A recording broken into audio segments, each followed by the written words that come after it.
Merhaba, Papatya Örgü Dünyası YouTube kanalıma hoş geldiniz. Bugün sizlerle birlikte bu gördüğünüz baharlık yelek modelini çalışacağız.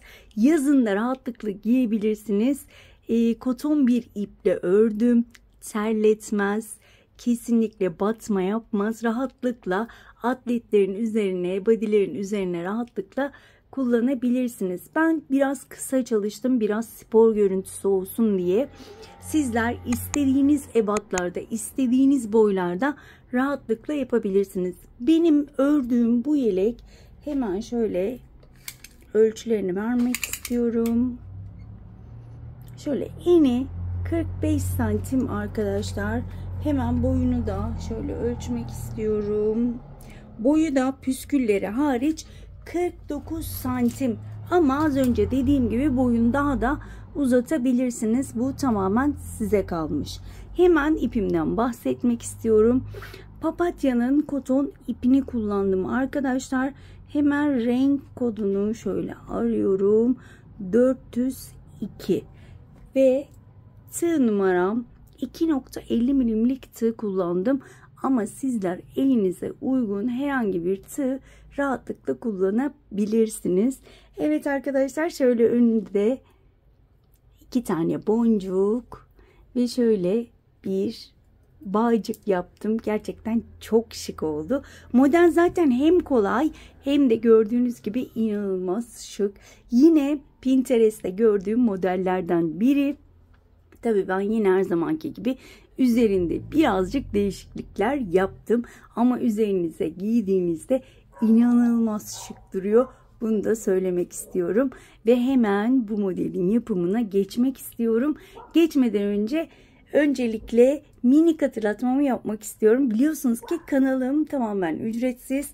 Kanalıma tamamen ücretsiz abone olup bildirimleri açıp bu videoyu beğenirseniz hem bana destek olmuş olursunuz, hem de bu videonun birçok kişiye ulaşmasını sağlamış olursunuz diyorum ve hemen bu güzelliğin yapımına geçiyorum. Evet arkadaşlar, öncelikle yeleğimin parçalarından ve ebatlarından bahsetmek istiyorum. Daha sonra modele geçmek istiyorum. Bakın, şu yeleğimin arka bölümü, hemen ebatlarını vereceğim. Bu da hemen yan bölümü. Diğer yan bölümünü de beraber öreceğiz zaten. Şöyle göstermek istiyorum. Bir yan bölümü. Evet. Hemen arkanın ölçüsünü veriyorum. Arkanın ölçüsüne 90 zincirle başladım. Ama her zaman dediğim gibi sizin çektiğiniz zincirle benim çektiğim zincirin ebatı aynı olmayabilir. Aynı ölçüde olmayabilir. Benimki şu anda şöyle düzgünce bir açayım. Tam olarak net bir şekilde vermek istiyorum. Ölçüyü 49 santim arkadaşlar. Eni 90 zincir çektim. 3 ve katları şeklinde çekiyoruz. Sizler eğer 90 zincir çekip daha kısa daha uzun olursa ona göre ayarlarsınız. Boyunu da ben çok uzun yapmadım, 47 santim. Hemen diğer yan bölüme geçmek istiyorum. Diğer yan bölüme 45, yani tam yarısı olacak şekilde 45 zincirle başladım. Onun eni ise şöyle 23,5-24 santim. Boyu da diğeriyle aynı zaten. Ve hemen şu anda modelime geçmek istiyorum. Yine yan bölümle başlayacağım için 45 zincir çekeceğim arkadaşlar. Şöyle elimi bol tutarak toplamda 45 tane zincir çekip hemen dönüyorum. Evet, toplamda 45 zincir çektim. Şöyle hemen size yine zincir ölçüsünü vermek istiyorum. 24 santim. Az önce dediğim gibi modeli ne kadar büyük ne kadar küçük yapmak isterseniz 3 ve katları zincir çekiyoruz. Ve en son tuttuğum zincirden çektiğim zincirden tutuyorum. 1 2 3 zincir çektim. Tığın başını doladım. En son çektiğim zincire batıyorum. Tırnağımla tuttuğum zincire. ikili trabzan yapıyorum. Bakın ilk başta yaptığım zinciri de 1 olarak sayıyorum ve toplamda benim trabzanlarım 46 tane olması gerekiyor. Bu şekilde her bir zincire tek tek batarak ikili trabzan yapıyorum. Evet. Evet. Son 46. zincirimi batıp ikili trabzanımı yapıyorum ve toplamda 46 tane trabzanım oluyor. 3 ve katları zincir artı 1 olmuş oluyor arkadaşlar. Ve burada 1, 2, 3 zincir çekiyorum. Modelimi çeviriyorum. Ve yine aynı şekilde tüm trabzanlara tek tek batarak ikili trabzan yapıyorum. Birkaç kere sayarak yaparsak eksilme veya artma olmayacaktır. Bu şekilde tek tek tüm trabzanlara tek tek batıyorum. Sıranın sonuna gelmek üzereyim. Son trabzan tepesine de batıyorum ve bu sırayı bitirmiş oluyorum. 2 sıra ikili trabzan sırası yapmış oldum. Burada 1, 2, 3, 4, 5, 6, 7 zincir çekiyorum. Modelimi çeviriyorum. Tığın başını 3 kez doluyorum. 1, 2 ve 3. Hemen önümdeki trabzan tepelerini sayıyorum. 1, 2, 3.'ye battım. 2, 2 ilmek kapatıyorum. 2, 3 ve 4'lü trabzan yapmış oluyorum. Arada 2 zincirim var. 3 kez doluyorum tığın başını. 1, 2, 3.'ye battım ve 4'lü trabzan yapıyorum. 2, 2 ilmek kapatarak. Elimi olabildiğince gevşek tutuyorum. Çok sıkmamaya çalışıyorum. 2 zincir. 3 kez doladım. 1, 2, 3.'ye battım ve 2, 2 ilmek kapatarak 4'lü trabzan yaptım. Sıra sonuna kadar arada ikişer zincir çekerek ve 3 tane trabzan, 2 trabzan atlayıp 3. trabzana batarak 4'lü trabzan yapıyorum. Sıra boyunca, tüm sıra boyunca bu şekilde devam ediyorum. Sıramın sonuna gelmek üzereyim. Son olarak 2 zincir çektim. Tığın başına 3 kez doladım. Yine 1, 2 ve sonuncu trabzan tepesine batıyorum. Ve yine 4'lü trabzan yaparak sıramı bitiriyorum. Şöyle göstermek istiyorum. Şu şekilde olacak. Şurası biraz çekiyormuş gibi görünüyor ama bir üst sırada burası düzelecek. Evet, yine 3 zincirle yukarı çıkıyorum. Modeli çevirdim. Bir trabzanımı yapmış oldum. 2 tane hemen buradaki boşluğun içine trabzan yapıyorum. İkili trabzan. Ve 4'lü trabzanın tepesine bir tane ikili trabzan, 2 tane boşluğun içine ikili trabzan yapıyorum. Boşluğun içine 2 tane, 4'lü trabzan tepesine bir tane ikili trabzan. Boşluğun içine 2, trabzan tepesine bir tane ikili trabzan yapıyorum. Sıra sonuna kadar bu şekilde devam edelim. Evet, sıranın sonuna gelmek üzereyim. Son kutunun içine 2 tane ikili trabzan yapıyorum. Ve üçüncü, burada dikkat edersek daha düzgün bir geçiş sağlamış oluruz. Şöyle hemen önümdekine batıyorum. Zincire bakın, şöyle düz gelmesi gerekiyor. O yüzden batacağınız zincir önemli. Eğer denk getiremezseniz, yani yamuk olursa 2-3 kez deneyin. 1, 2, 3 zincir çekiyorum ve şuradaki yine ilk sıralara geri döndük. Yani bir sıra daha ikili trabzan yapacağız. 2 sıra ikili trabzan, bir kutucuk. 2 sıra ikili trabzan, bir kutucuk şeklinde ilerleyeceğiz. Yine ben sıra sonuna kadar her trabzan tepesine ikili trabzan yapıp hemen dönüyorum. Sıramın sonuna geldim ve yine burada 7 tane zincir çekiyorum. 1 2 3 4 5 6 7. Modeli çevirdim. Tığın başını 3 kez doluyorum. 1 2 3. trabzan tepesine 2 2 ilmek kapatarak dörtlü bir trabzan yaptım.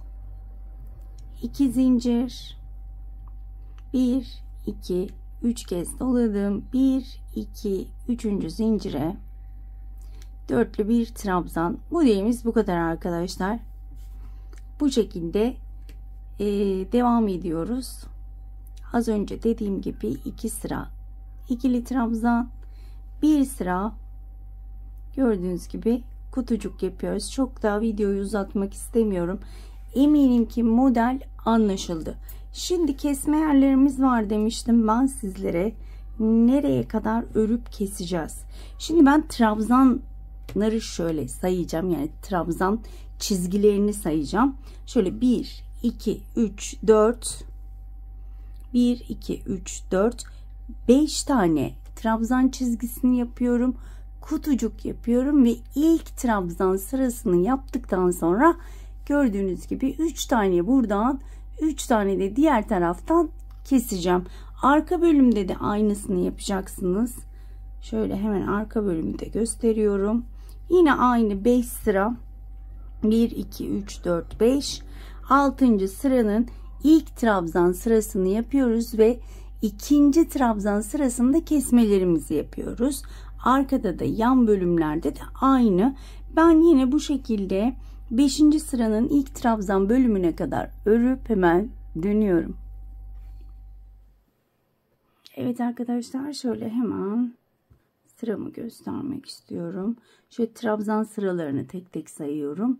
1 2 3 4 5 ve 6.'nın ilk trabzan sırasındayım. Şöyle ne kadar örmüşüm hemen ölçü olarak da vermek istiyorum. 23 santim örmüşüm arkadaşlar. Şimdi burada hemen keseceğim. Şimdi burada hiç zincir çekmeden son trabzanımı yaptım. Şöyle hemen çeviriyorum. Birinci zaten bu. Hemen önümdekine batıyorum, kaydırma yapıyorum. Hemen yanındakine batıyorum, kaydırma yapıyorum. Ve tam şu trabzan tepesine de batıp kaydırma yapıyorum.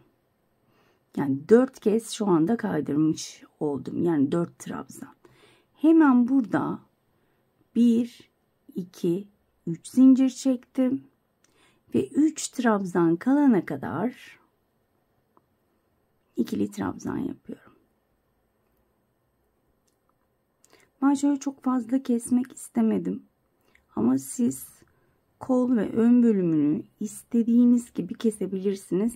Ben şöyle kutu kutu kesmek istedim. Yani 3 3. Eğer daha fazla kesmek isterseniz 6 tane kesersiniz. Ben sıra sonuna kadar ikili trabzanımı yapıp dönüyorum. Evet, burada da 3 tane trabzan kalana kadar ikili trabzanımı yaptım. Ve iki tarafta da kesmiş oldum. Bakın. 3 buradan kesmiş oldum. 3 de buradan kesmiş oldum. Burada 1, 2, 3, 4, 5, 6, 7 zincir çekiyorum. Modeli çeviriyorum. Ve yine kutucuk yapmaya başlıyorum. 3 kere doladım. 3. zincire battım. Daha doğrusu trabzan tepesine. Dörtlü trabzan. 2 zincir. 3 kere dola. 1, 2, 3.'ye battım. Ve dörtlü trabzanımı yapıyorum bu şekilde. Şimdi hemen diğerini de göstermek istiyorum. Şöyle iplerini de temizlemedim. Evet. Şimdi bu bizim kesme sıramız. 1 2 3 4 5 6 sıra. 6 sıradan sonra şöyle ben yine ikili trabzanları sayacağım. Şöyle 1, 2, 3, 4, 5 trabzan sırası örüyoruz arkadaşlar. Bu şekilde. Ben 5 sıra trabzan sıralarımı örüp hemen dönüyorum. Evet arkadaşlar, ben tamamını bitirdim. Şöyle göstermek istiyorum. Şöyle en son ipini biraz uzunca kestim ve ucuna da iğnemi taktım. Şöyle hemen parçalarımızı birleştirelim. Önce sırt bölümünü birleştirelim.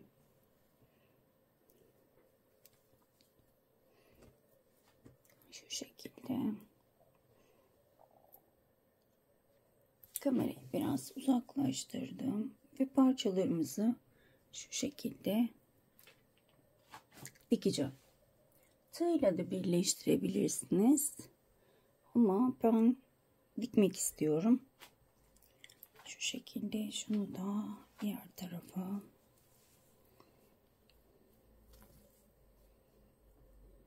Evet.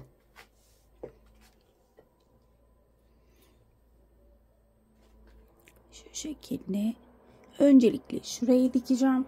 Daha sonra kenarları dikeceğim. Zaten bir kere de göstersem dikmeyi eminim ki anlaşılacak. Şöyle biraz kamerayı yaklaştırayım öncelikle. Evet. Bakın şöyle hemen şurayı birleştirip dikeceğim. Genelde çantalarda kullandığım birleştirme, dikme yöntemini kullanacağım. Şöyle birer tel tutturup şöyle şuradan bir tel, şuradan da bir tel, şuradan alalım. Evet, hep aynı yönde dikeceğim. Bu dikişi ben çok seviyorum. Şöyle evet. Bu şekilde tamamen omuz kısmını şöyle kamerada görünüyor mu? Evet. Bu şekilde dikeceğim. Bu şöyle de göstermek istiyorum. Çok hoş göründüğü için bu dikiş yöntemini her zaman tercih ediyorum.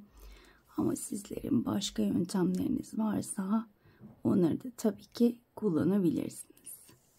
Evet, bu şekilde ben sıra sonuna kadar dikiyorum. Bir de şu bölümü göstermek istiyorum. Evet, şöyle sıramın sonuna geldim. Son olarak şurayı da birleştiriyorum. Evet. Şöyle karşıdan batıp alta geçeceğim.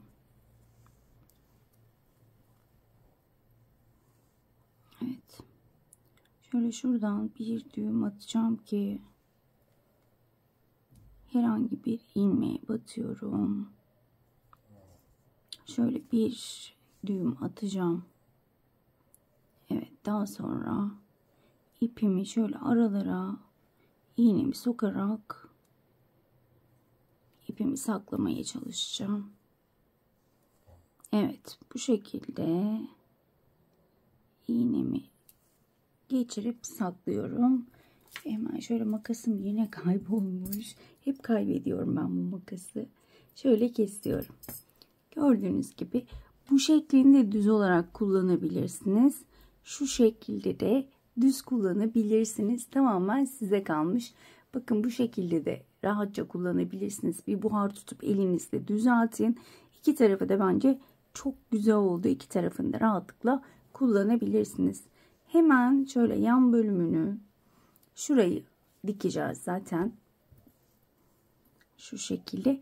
Burayı da aslında aynı şekilde dikeceğiz arkadaşlar. Yine zincirleri de birbirine bu şekilde tutturarak dikeceğiz. Hemen şöyle iğnemi geçirip geliyorum ben. İpimi iğnemi geçirdim. Yine şöyle tam uçlardan tutturmak istiyorum. Şöyle ilk trabzanların tepelerinden. Şöyle şu trabzanda dikkatlice bakıyorum. Bir yamukluk olmasını istemiyorum çünkü. Şöyle hemen şurada şunu bir bağlayacağım. sonda geriye dönüp bunları saklayacağım. Şöyle bir düğüm daha atacağım. Evet. Şimdi az önce gösterdiğim gibi şöyle birer teline batarak dikmeye başlıyorum. Bu zincirleri merak edersiniz. Yeni öğrenin arkadaşlar, şaşırır diye bu zincirleri de göstermek istedim özellikle. Evet, şöyle oraya gelene kadar dikelim.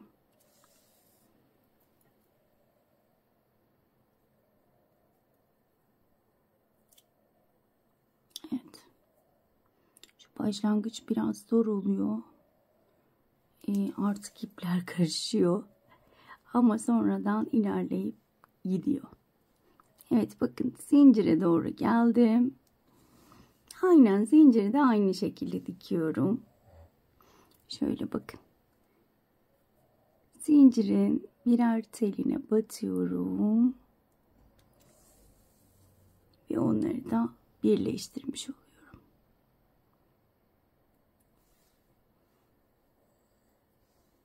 Evet. Şöyle açıp da göstermek istiyorum. Bakın. Bu şekilde tek bir trabzanmış gibi görünüyor adeta. Evet. Eminim ki anlaşıldı. Çok videoyu uzatmak istemiyorum. Bu şekilde yine yan tarafı da dikmeye devam ediyoruz. Tam şu kesim yerine kadar şu şekilde dikip hemen dönüyorum. Evet arkadaşlar, ben birleştirmemi bitirdim. Şöyle göstermek istiyorum. Gayet şık ve çok güzel oldu. Hemen şöyle bağcıklarını da kısaca göstermek istiyorum. Yine ipimi alıyorum.